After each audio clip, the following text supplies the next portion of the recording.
El Cielo, Spanish for the sky, was a desert town that had long since been forgotten by maps and memory.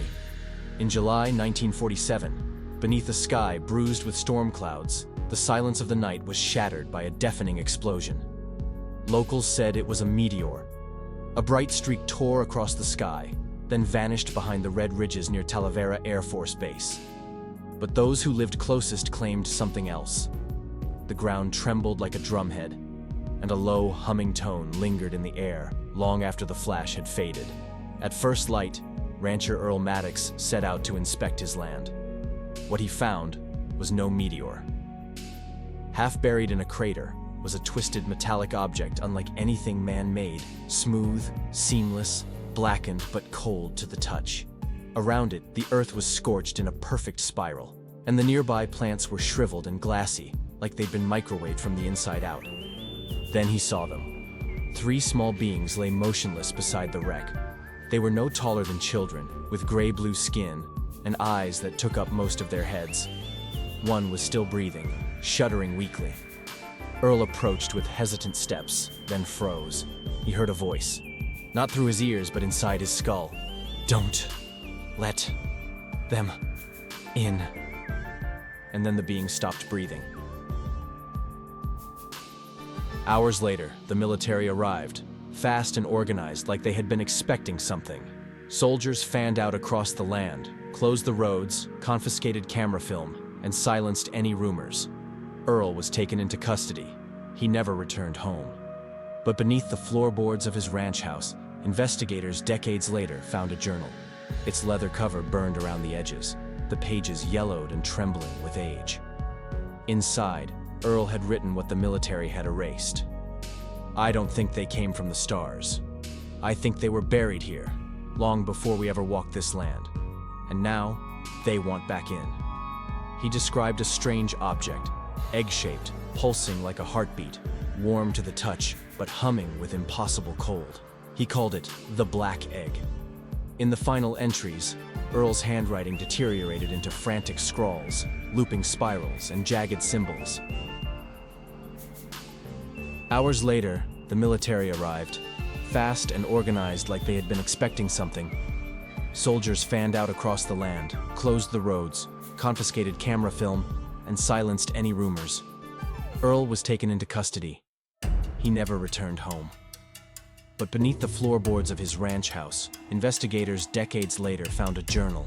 Its leather cover burned around the edges, the pages yellowed and trembling with age.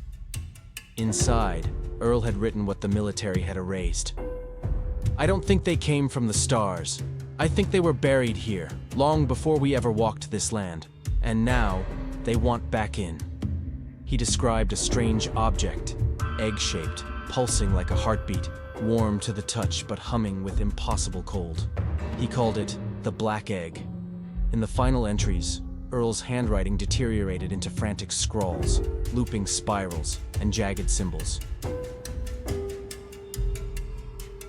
Within months of the incident, everyone connected to the crash began to either vanish or fall into madness.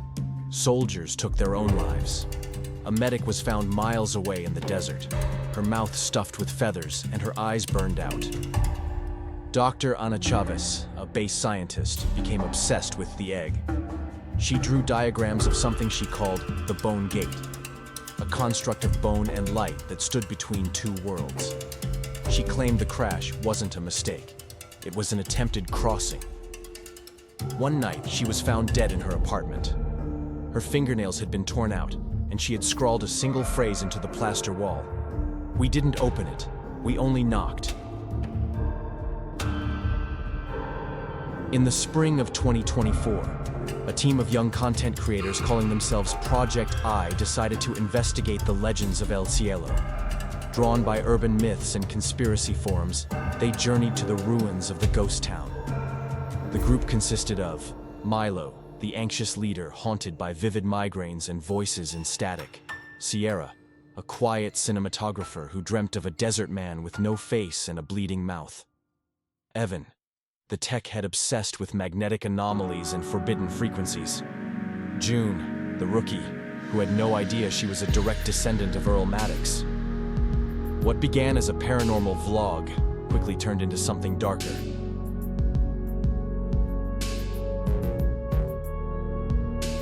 In a dried cavern beneath the ruins, they discovered a chest sealed with wax and wrapped in rotting cloth. Inside lay a black stone, smooth as glass, and etched with spiraling symbols that mirrored those in Earl's journal. The moment June touched it, every light flickered. Evan's equipment sparked. The cameras glitched, capturing brief frames of inhuman eyes and impossible shapes. Milo collapsed, muttering, "It has slept long enough." The gate exhales. We are the ones who knocked. They thought they were alone, but something ancient had begun to stir.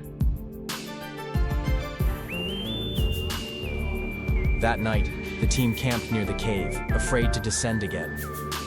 But June sleepwalked into the desert, drawn by whispers. Sierra followed her, filming everything. What the footage showed was horrifying. June, barefoot, standing before a gaping fissure in the sand. From it emerged fingers, long, jointless, white as bone, stretching outward as if remembering how to move. The next morning, June was gone. All they found was a spiral burned into the sand, and her necklace, one that had once belonged to Earl.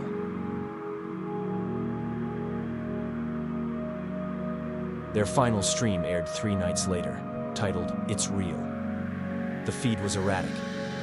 The camera showed them back in the cave, deeper than ever, surrounded by symbols that pulsed like veins. Evan said, "The magnetic field is wrong.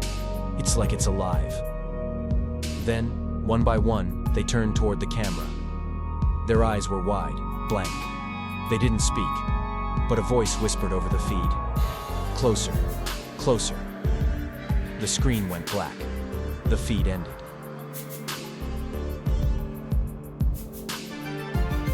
Three days later, Sierra was found wandering barefoot into a gas station 80 miles away.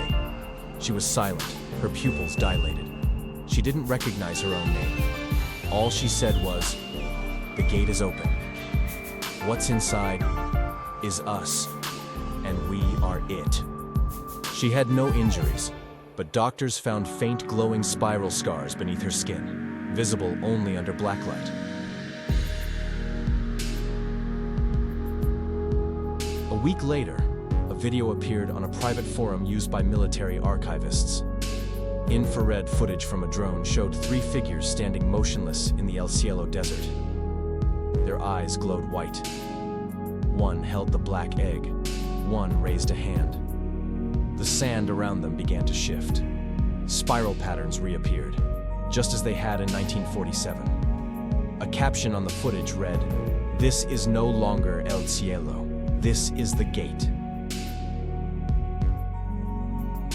Since the incident, shortwave radios across the southwestern US have picked up irregular signals, low, human-like tones speaking backwards. Repeated translations reveal one phrase over and over: "We have returned. We will not sleep again." In hidden labs and underground forums, one name is whispered with fear and fascination. And the worst part? No one knows if it ever left.